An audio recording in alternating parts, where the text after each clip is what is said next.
Hey guys, what's happening? Welcome to episode 3 of 3-Player Co-op. I'm Mark. I'm Sean. And I'm Mike. This week we're going to be talking about the upcoming release of PlayStation Vita and some upcoming sequels as well. As always, if you have any comments to make, put them in the comment section below and let us know what you think of the show and the format overall. So guys, the PlayStation Vita, the new handheld being released by Sony, what do you think? Are you going to be getting it? I am as yet undecided. I would consider myself to be a serious portable gamer. I don't do so much of it anymore, but I cut my teeth on Metroid 2 Return of Samus on the Game Boy, and I'll always have a little place in my heart for it. So I will decide over the next 24 hours probably.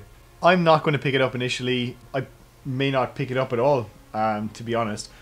The last handheld device I got was a Nintendo DS. I probably bought 3 or 4 games for it and didn't really play it that much. So I don't use public transport an awful lot. If I'm traveling anywhere, it's usually with people, so I don't have an opportunity to play a handheld device on the go. In addition to that, if I'm going to play a game at home, I'm going to do it on my Xbox and a 42-inch HD TV. If I was going to game on something other than the Xbox, it'd be on the laptop. So really, a handheld device is a distant third place for me. So it would take a really special offering from Sony to make me buy their newest format.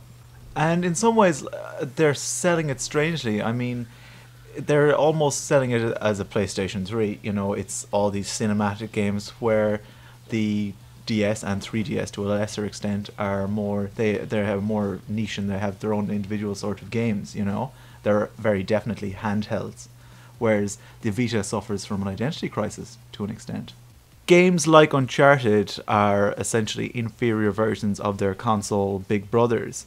That was a problem that plagued the PSP as well. You know, there were a lot of games you thought, I could get that on the PSP, or I could get a better looking, bigger version on the PlayStation 2. They have to sell it on its own merit. I have to say, I got a brief hands-on experience with it, with FIFA 12, and I was rather impressed by it. I mean, like yourself, I'm not a big portable player, like I don't commute, so in terms of my needs it wasn't really fitting it, but I was impressed by the gameplay. Like, I liked the touchscreen on the front to pass to where I wanted to put it, and when you score a goal top corner on the back screen touchpad, you know, you're instantly won over. So there is promise there. It's just how do developers use it, and can they differentiate themselves from the PlayStation 3 releases, as you're saying. One issue I find that they almost feel the need to use the touch screen. You know, Uncharted, it was kind of jarring. At one point, I had to cut open a path for myself on the touchscreen, and it was more jarring than anything. It didn't really feel right. I hope that's something that they kind of iron out and maybe don't rely on as time goes on. So in the first Uncharted game, if Drake was walking across a narrow precipice, for example, you'd have to balance with the 6-axis. I think they got feedback that nobody really cared about that at all, so you didn't use the 6-axis to balance at all in Uncharted 2, and they've just moved on from it. Hopefully they'll do the same thing with the PS Vita releases. But on the other hand, you have to commend them for using titles such as Uncharted 3 and FIFA 12 and games of that ilk just to start things off. Because otherwise we're complaining about a lack of launch titles and using the touchscreen for games like Whack-A-Mole or something easy like that. But how often does the start of a console's lifetime really reflect how it's going to be? I don't know. I mean, I think you could probably say pretty accurately. Like, if you look at the Dreamcast, it didn't sell well initially, it never really took hold, and that was the end of it. Like, you could point to something like the PlayStation and say, oh, that didn't sell well initially, but it took off, or the PlayStation 2 that certainly didn't sell well initially and then really took off. But, I mean, maybe the point we should be looking at here is that nothing sells as well as they expected to, with the exception of the Wii, and that's had a horrible sales tail, so we could forget about that as well. So just with respect to what Sean was saying there, if you look at the 3DS, it's suffering from really poor sales.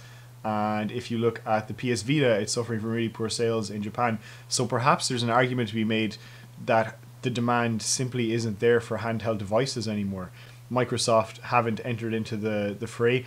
And considering that they have an operating system for mobile phones, I really don't think they're going to. It's not a market that I think any business analyst would look at and say, yeah, you really want to be getting in there. It's a great idea to compete against the iPhone.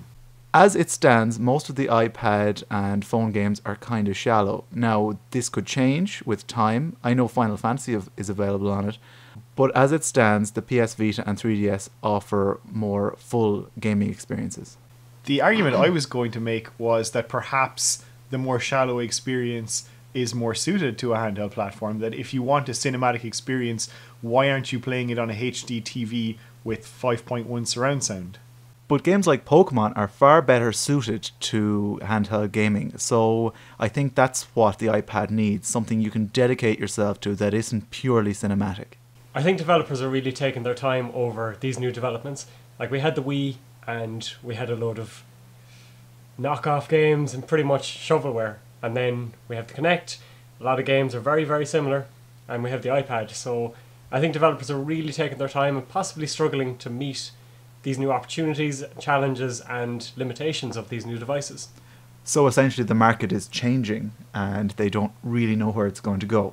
To bring it back full circle, from my perspective, I can't see the PS Vita being a massive success in its first year. Honestly, I don't even see it being a moderate success. I think it's going to be a borderline failure and they're going to have to drop the price pretty quickly. And also they need to bring in, I don't know, the big hitters for like some AAA platform or AAA software. So the PS Vita could actually represent the final traditional handheld gaming platform. So let us know in the comment section below, will you be picking up a PlayStation Vita? What do you think the outlook of portable gaming is? And what are your thoughts on the Vita hardware itself? This week also heard the announcement that Assassin's Creed 3 is going to be released this winter, along with news that Black Ops 2 could see a release. Not really surprising, it has to be said, but how do we feel about these constant sequels coming out and just new numbers or new subtitles for each one? I find it a little bit tiresome that certain series get sequels like clockwork each year. I really enjoy Assassin's Creed, but I still haven't played Revelations because I know it will be exactly the same as Brotherhood. I prefer the Japanese way of just every few years, like Metal Gear Solid or Resident Evil, the main titles come out and they're amazing. Well, I'm a sports fan as well, so I will happily buy FIFA 10, 11, 12, 13, 14. They've got me for life pretty much. So I don't mind that too much. Sometimes you can never have too much of a good thing, but on the other hand, it's nice to see a break. I mean, I'm really excited about Max Payne 3, and that's been a couple of years, so maybe it is a good way of dangling you along. Of course, Half-Life 3 is due out anytime within the next 40 years, maybe. Okay, I have mixed feelings on the spate of sequels that we see every single year. The fact that we're talking about a sequel might not seem newsworthy because every week we see another article about a sequel that's going to be released. I think perhaps it's a little bit more special because this is a numbered entry into the Assassin's Creed series and we've been told that they're working on it for 3 years, so that's a little bit different. And there was also a rumour that Splinter Cell was going to see a sequel, and I'd happily embrace that as well. What I'm not a big fan of is, I guess, the Call of Duty approach of releasing a new game every single year. In terms of the Japanese approach to sequels, yeah, I think I'd be with Sean and say that I prefer that. You know, that there's a greater build-up to it. It means something more whenever you get a new game for the first time in 4 years, as opposed to 4 new games 4 years in a row. Of course, things are changing. I mean, how many different versions of Street Fighter and Marvel vs. Capcom are we seeing? But on the other hand, Valve has promised episodic content and regular releases. So if they had fulfilled that promise and come out with episode 1, 2, 3, 4, 5 of Half-Life, and that was a yearly release, people would be lapping it up. So why do Activision then get slated? It's more to do with Valve's reputation, I think, and the way they were talking about episodic content, they would be more like bite-sized chunks as opposed to presenting themselves as full sequels. But should Black Ops and Call of Duty not be commended then for releasing a full game? Certainly, they should be commended for their consistency. I just think they're flooding the market also. I'm somewhat excited by the announcement that there's going to be a sequel to Black Ops. I thought it was a really enjoyable game. For a long time, I looked at the Treyarch Call of Duty games as, you know, the inferior ones. They weren't made by Infinity Ward. What could they offer? But Black Ops was the first time that they released a game that I thought, you know what, this is better than the main entries in the series, like the Modern Warfare games. And Treyarch have Gary Oldman, a huge advantage. I think we'll all agree. On the ridge! Just to play devil's advocate, I don't think the idea of a sequel to a game is necessarily a bad idea. Okay, so BioShock was released, and a lot of people really enjoyed that game. And then there was the news that there was going to be Bioshock 2. And straight away, people rushed to the internet, keyboard warriors, just to complain and say, oh, this game doesn't need a sequel. Why are you making a sequel to this game?